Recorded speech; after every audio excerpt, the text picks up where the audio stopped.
Welcome to Season 3 of Out of the Office. I'm your host, Em Portner, bringing you ideas for your next Out of the Office adventure.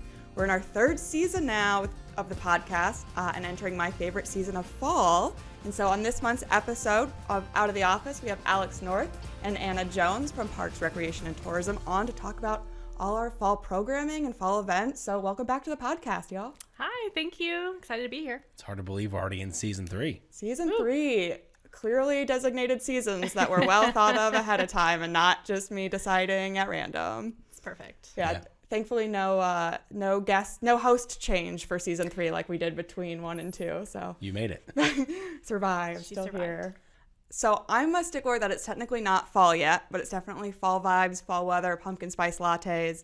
And I'm excited to get into the fall spirit by talking about events. And I feel like Roanoke County kind of kicks off the fall with the Bent Mountain Fall Festival. So why don't you tell us a little bit about that? Yeah, so the Bent Mountain Fall Festival returns this year on Saturday, September 27th. We'll have a wide array of activities that day. We'll have live music, a kid zone for all the little kids up there. We'll have some local vendors, blacksmithing demonstrations, and a lot of other stuff as well.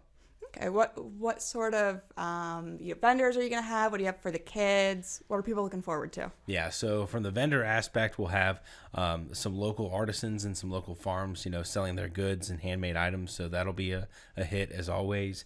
We do have some participating churches who are going to be having some food for sale. We'll have barbecue, hot dogs, hamburgers, you name it. They'll have it from that aspect. So you'll have your food. We'll have some beverages as well. And then the kid zone, which is going to be a huge hit. Last year is packed. We had a petting zoo, which is a favorite, and inflatables and some other kids' activities as well.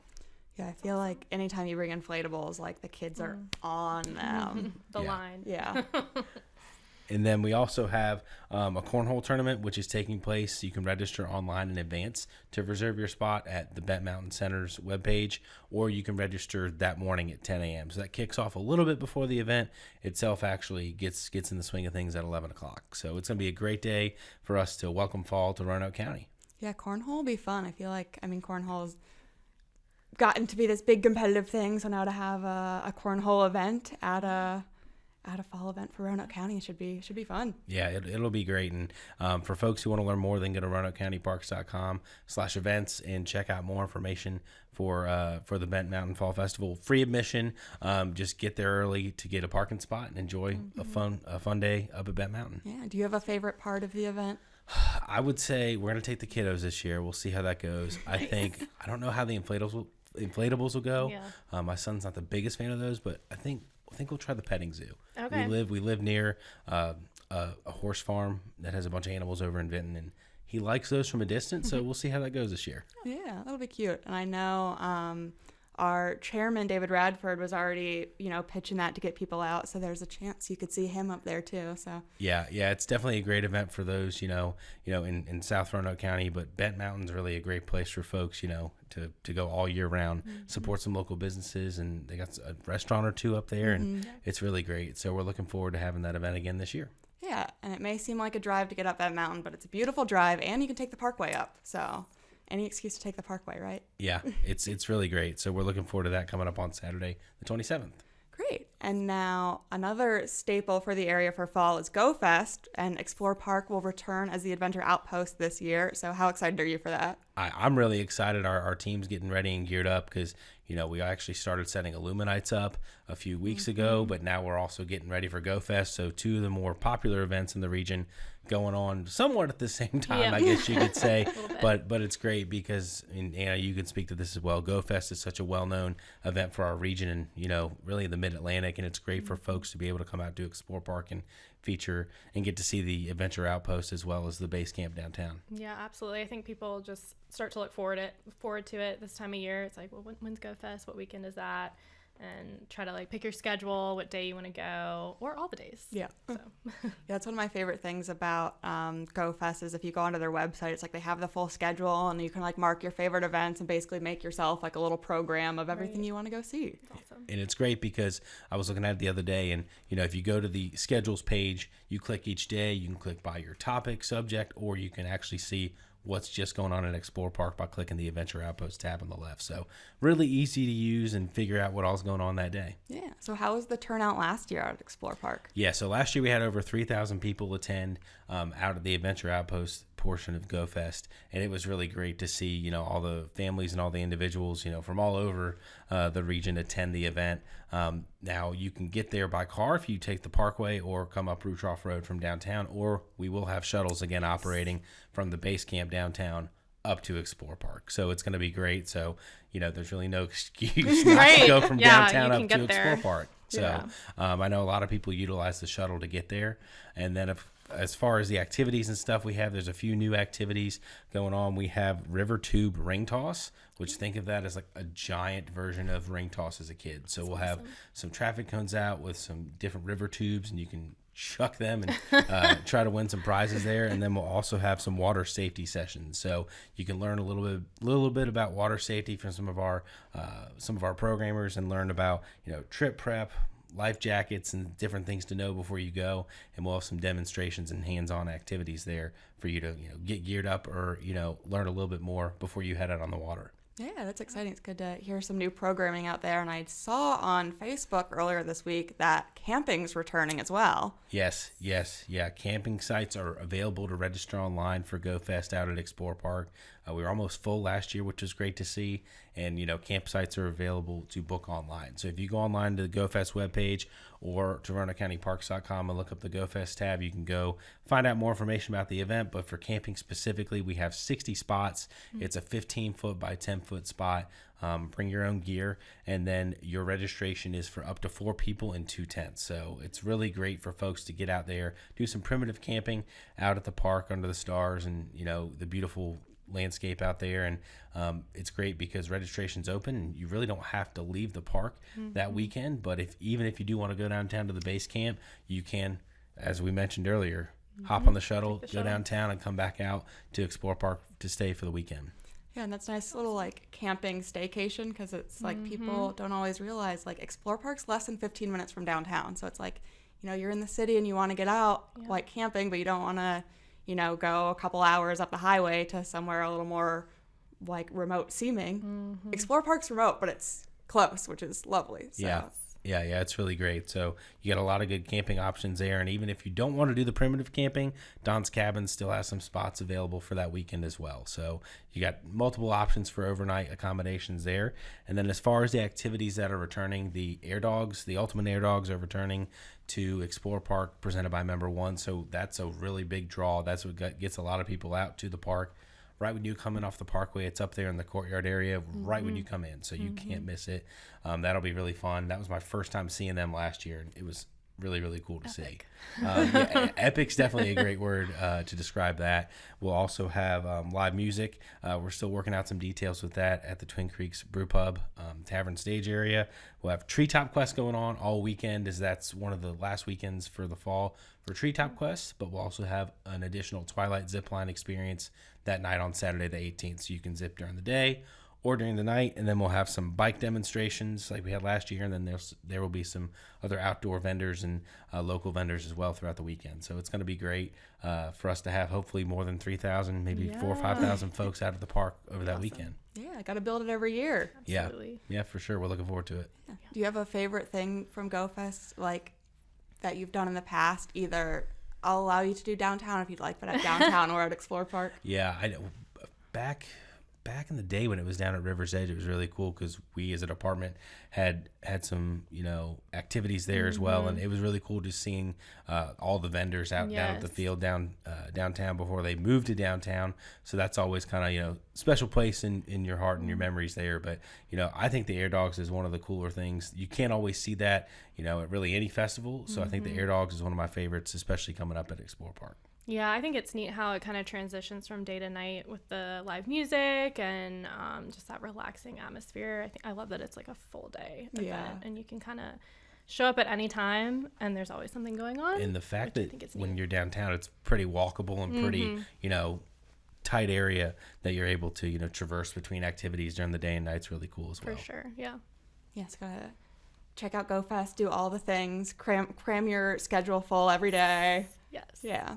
And just as a reminder, that's October 17th through the 19th, downtown and Explore Park. And the last activity event I wanted to talk about before we get into our programming And it's not necessarily a fall activity, but it's still going on as our Food Truck Thursdays. Yes, so the first one took place at Walram Park. We had a lot of great people there with some new food trucks as well. So we're looking forward to the final 2 of the fall season. The next one's coming out at the Roanoke County Administration Building coming up on the 18th of September. That'll feature Suda's Kitchen, which is some Indian cuisine. We'll also have Bootleg Barbecue. They were at Walram Park, had a great turnout for that barbecue vendor. We'll have El Gordo's, which is some Mexican and Spanish flair. And then we'll also have Chris's Coffee and Custard at that one as well. So that's a favorite of everyone when they come out, having all their coffee and some of their desserts as well. And then the final one of the season comes up on October 2nd at Green Hill Park. That's a great way to wrap up Food Truck Thursdays. We have the Roanoke River Greenway in the park as well. So if you want to walk off some of your lunch afterwards, you can take in the park. Hopefully the fall foliage will be at almost peak by then. So it'll be a great day. And we'll have Top Dogs mobile food truck. They're out of, I believe, Botetourt.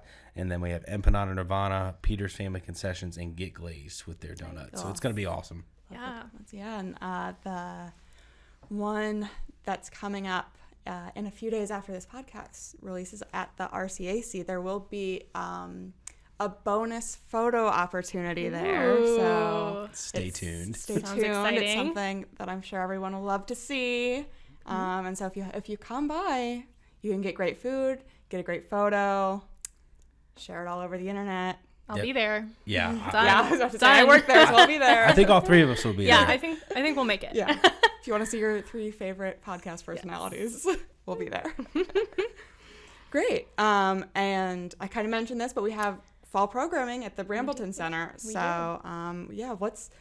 What programming are you the most excited for, Anna? There's so many.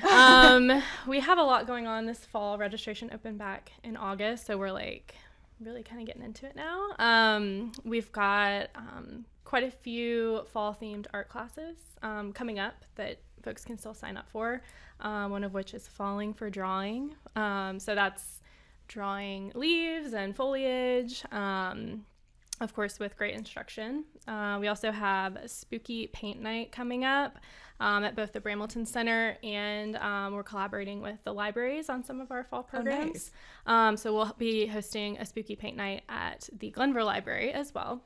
So we always love to do some theme programs, but also roll with like our classic Tai Chi. We have some new yoga. The Tai Chi will also be offering with our traveling recreation at the libraries.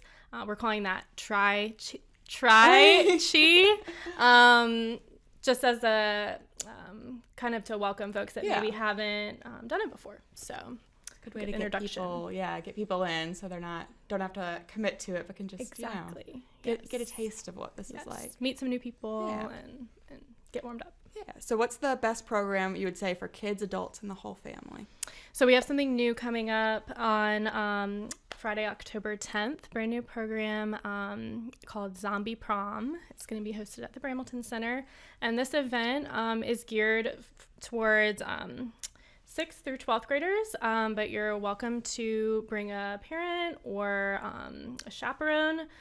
One chaperone is included in the cost with one ticket, so we welcome that. But also, if you have a teen that's like wanting to roll in and just have a night to themselves, we have permission forms and health forms that can be filled out if you'd like to do the drop-off option. But be a really fun night. We're gonna have a DJ. Definitely come dressed up in your favorite Halloween costume for fun, dancing, photo booth, all that jazz. That sounds really exciting. It's a new event. We're hoping to see some new faces and kick off the spooky season. Exactly. Yeah. So it's earlier in the month, so hopefully we can catch folks. Not interfere too much with Halloween plans. So hope to see a lot of people out for that. What other programming should be on our radar this fall?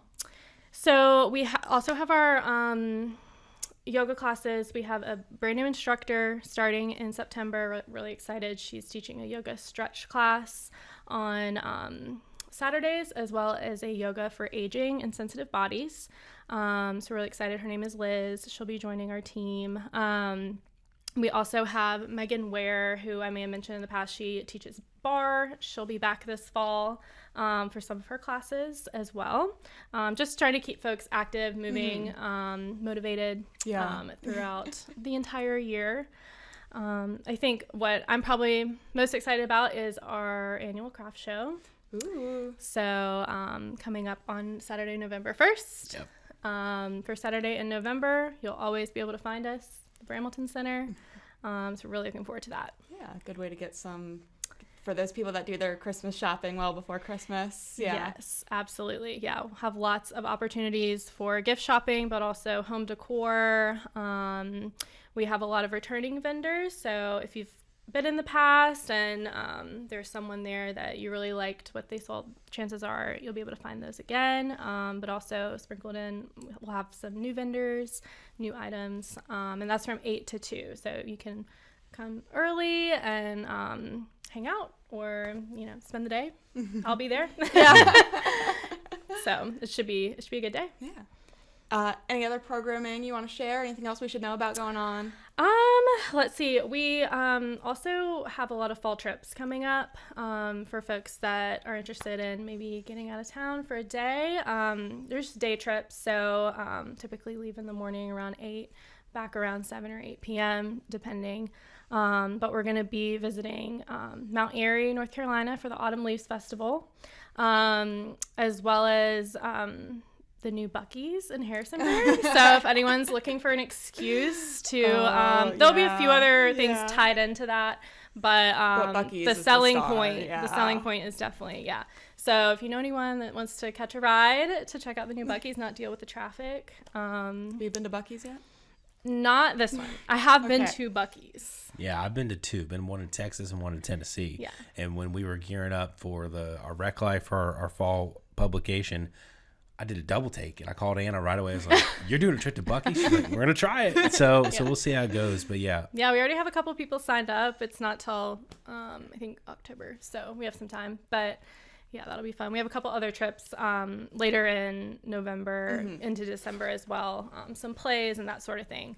So yeah, really looking forward to a busy fall season, but still plenty of spots open in classes and things to check out. So, and then you mentioned something for the families and kids earlier. We do have some schools out day camps coming up. Absolutely. The first of those, I believe, is mid-October and then early November. So whenever the kids are out of school, Roanoke County Public Schools, we do offer some schools out day camps, and those normally sell out and fill up pretty quickly. Try to accommodate those days Families. where childcare might be tricky. So for sure. Yeah, that's great. And I always love giving Alex a chance to pitch the website. So if you want to sign up for a class, where do you go? RoanokeCountyParks.com, and you can navigate to the Rec Life tab at the bottom of your screen or the bottom of your mobile device. So if you want to know the short link, RoanokeCountyParks.com/181. Nice. Your ability to hold like the number of the page in your head, I could never. Yeah, it's almost like you do it every day. It's almost, It's one of those things to where like if I'm at work going to one of our web pages, it's like typing the numbers in, and I'm like, okay, it's the fact that I can't remember which one it is, but by muscle memory, you know which some of them are. So never a dull day in the marketing department. Exactly. Nice. I love it. Well, thank you both for being on the podcast to talk about all the fall events and fall programming. Definitely a lot of things to check out. Absolutely. Yeah. Yeah. Come visit us. Yeah. We're looking forward to a busy fall. And, ironically, we're already getting geared up and ready for programs in winter. So I'm sure we'll be coming back here in a few months to talk winter programming. If you like this episode, be sure to share it and join us next month as we fully embrace spooky season and look at all the Halloween happenings around Roanoke County.